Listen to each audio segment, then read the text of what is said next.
Samuel chapter 15. Ang gera laban sa mga Amalekites.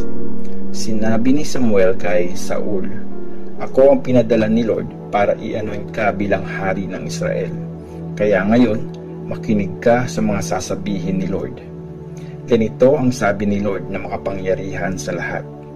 Paparusahan ko ang mga Amalekites dahil kinalaban nila ang mga Israelites nung inilabas ko sila sa Egypt. Salakayin mo ang mga Amalekites at tuluyang wasakin ang lahat ng property nila. Patayin mo ang lahat ng mga lalaki, babae, bata, baby, pati na mga baka, tupa, camel at donkey." Kaya pinatawag ni Saul sa Telem ang buong army niya. Nang bilangin, umabot sa 200,000 ang mga sundalo, di pa kasama ang 10,000 mula sa Judah. Tapos, pumunta sina Saul sa city ng mga Amalekites at nag-abang sa may valley.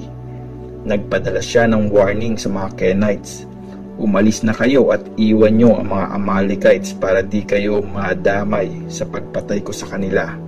Kasi naging mabuti kayo sa mga Israelites nung lumabas sila sa Egypt." Kaya umalis nga ang mga Kenites.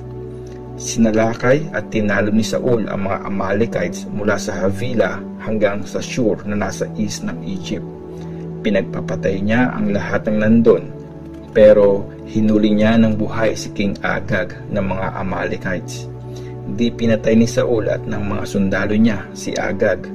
Di rin pinatay ang mga pinakamagandang tupa, baka, pinakamatatabang batang baka at batang tupa, at lahat ng pwede nilang mapakinabangan, pero pinatay nila ang lahat ng walang silbi.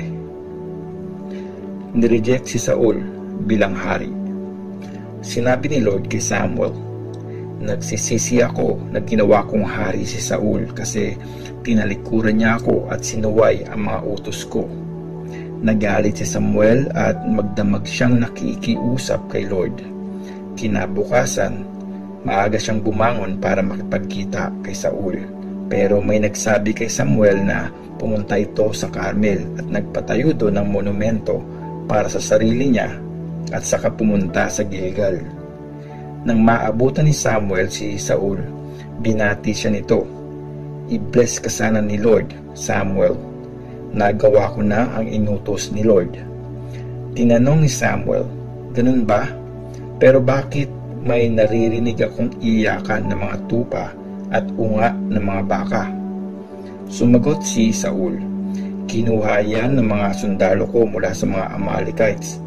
Kinuha nila ang pinakamagandang tupa at baka para i-offer kay Lord na Diyos mo, at pinatay naman nila ang iba." Sinabi ni Samuel, "Manahimik ka. Pakinggan mo ang sinabi sa akin ni Lord kagabi." Sumagot si Saul, "Ano yun?" Sinabi ni Samuel, "Kahit na maliit ang tingin mo sa sarili mo, ikaw na ngayon ang leader ng mga tribes ng Israel. Di ba inanoint ka ni Lord para maging hari ng Israel? Inutusan kanyang salakayin ang mga makasalanang Amalekites at labanan sila hanggang mamatay silang lahat. Bakit di mo sinunod ang sinabi ni Lord? Bakit mo kinuha ang mga ari-arian at ginawa ang masama sa paningin ni Lord?" Sumagot si Saul, "Sinunod ko si Lord. Pumunta ako kung saan niya ako pinapunta. Hinuli ko si King Agag at pinatay ang lahat ng mga Amalekites. Pero mga sundalo ko ang kumuha ng pinakamagagandang tupa at baka at inuwi namin ang mga ito sa Gilgal para i-offer kay Lord na Diyos mo." Sinabi ni Samuel, "Natutuwa ba si Lord sa mga offering at handog na susunugin kung di mo naman siya sinusunod? Mas mabuti ang sumunod kaysa mag-offer ng mga handog. Ang makinig kay Lord ay mas mahalaga pa kaysa sa mga handog na taba ng tupa. Ang pagsuway kay Lord ay gaya ng pangkukulam, at ang katigasan ng ulo ay kasing sama ng pag-worship sa mga Diyos-Diyosan. Dahil nireject mo ang utos ni Lord, nireject ka rin niya bilang hari." Sumagot si Saul, "Nagkasala ako. Di ko sinunod ang utos ni Lord at ang mga instructions mo sa akin. Ginawa ko yun kasi natakot ako sa mga sundalo ko kaya pinagbigyan ko sila. Nakikiusap ako sa iyo ngayon. Patawarin mo ang mga kasalanan ko at samahan mo ako sa pagbalik ko para ma-worship ko si Lord. Sinabi ni Samuel, di kita sasamahan kasi di mo sinunod ang utos ni Lord. Saka nireject ka na niya bilang hari ng Israel. Pagtalikod ni Samuel para umalis, hinablot ni Saul ang damit nito at napunit yun. Sinabi ni Samuel kay Saul, ngayong araw, inalis na sa iyo ni Lord ang paghahari sa Israel at binigay niya ito sa kapwa mo Israelite na mas higit sa iyo. Di nagsisinungaling o nagbabago ng isip ang walang hanggang Diyos ng Israel dahil di siya gaya ng tao na nagbabago ng isip. Sumagot si Saul, nagkasala ako pero wag mo akong ipahiya sa harap ng mga leaders ng mga sundalo ko at sa harap ng bayang Israel. Samahan mo na akong bumalik para ma-worship ko si Lord na Diyos mo. Kaya sumama pabalik si Samuel kay Saul at nag-worship Saul kay Lord. Pinatay si Agag. Tapos, inutos ni Samuel na dalhin sa kanya si King Agag ng mga Amalekites. Nanginginig na lumapit sa kanya si Agag at sinabi, siguro naman di mo ako papatayin. Sumagot si Samuel, kung paanong nawalan ng anak ang maraming nanay dahil sa espada mo, ngayon din mawawalan ng anak ang nanay mo. At pinagputol-putol ni Samuel si Agag sa harap ng altar ni Lord sa Gilgal. After nito, umuwi sa Rama si Samuel at bumalik naman si Saul sa Gibea. Mula noon hanggang sa mamatay si Samuel, di na uli siya nakipagkita kay Saul. Pero sobra siyang nalungkot dahil kay Saul. Nagsisi si Lord na ginawa niyang hari si Saul sa bayang Israel. 1 Samuel chapter 16. Pinili si David para maging hari. Sinabi ni Lord kay Samuel, hanggang kailan ka ba magdadalamhati para kay Saul? Nireject ko na siya bilang hari ng Israel. Ngayon, punuin mo ng langis ang lalagyan mo at puntahan mo si Jess na taga Bethlehem kasi pinili ko ang isa sa mga anak niya para maging hari ng Israel. Sumagot si Samuel, paano ko po gagawin yon? Siguradong papatayin ako ni Saul pag nabalitaan niya ito. Sinabi ni Lord, magdala ka ng isang batang baka at sabihin mong nandun ka para maghandog kay Lord. Tapos, i-invite mo si Jess sa paghahandog at ituturo ko sa iyo kung anong gagawin mo at kung sinong bubuhusan mo ng langis para i-anoint na maging hari. Sinunod ni Samuel ang inutos sa kanya ni Lord at pumunta siya sa Bethlehem. Sinalubong siya ng mga leaders ng city at nanginginig silang nagtanong, kapayapaan po ba ang pakay mo sa pagbisita mong ito? Sumagot si Samuel, oo, nandito ako para maghandog kay Lord. I-ready nyo ang mga sarili nyo at sumama kayo sa akin. Pinag-ready niya rin si Jess at ang mga anak nito at in-invite sila sa paghahandog.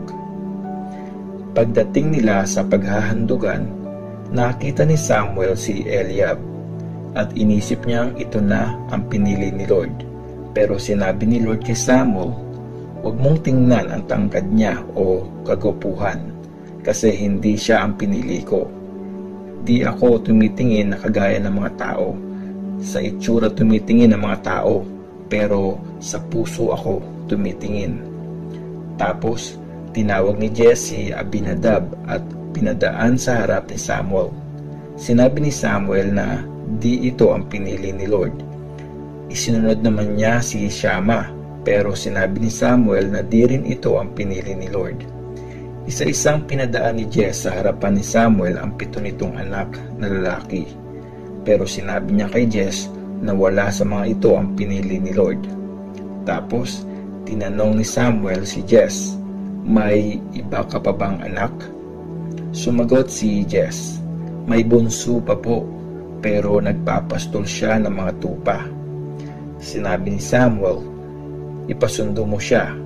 Di natin sisimulan ang paghahandog hanggat di pa siya dumarating. Kaya pinasundo ni Jesse si David. Gwapong pinatilyo ang bunso niyang anak, malusog ang katawan at maganda ang mga mata. At sinabi ni Lord kay Samuel, siya ang pinili ko. Buhusan mo siya ng langis. Kinuha ni Samuel ang sungay na lalagyan ng langis at binuhusan ng langis si David sa harapan ng mga kapatid niya. At mula noon, lumukob kay David ang espiritu ni Lord. Tapos, umuwi na si Samuel sa Rama.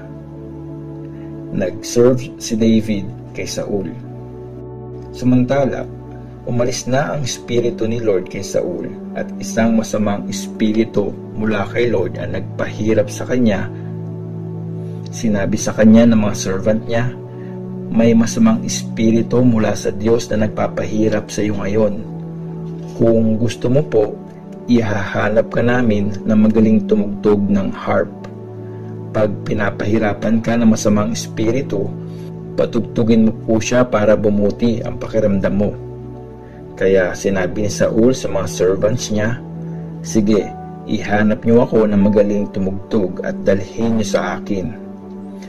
Isa sa mga servant na nandoon ang nagsabi, may alam po akong magaling tumugtog. Anak siya ni Jesse na taga Bethlehem.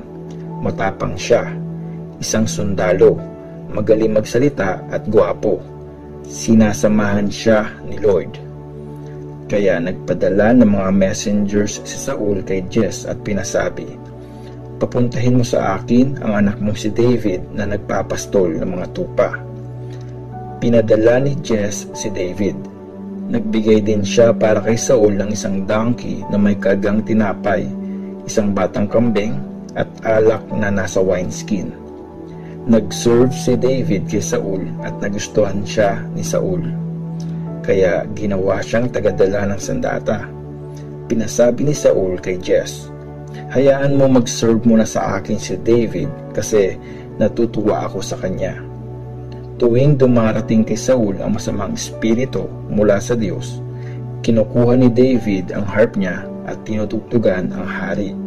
Sa ganong paraan, bumubuti ang pakiramdam ni Saul at iniiwan siya ng masamang espiritu.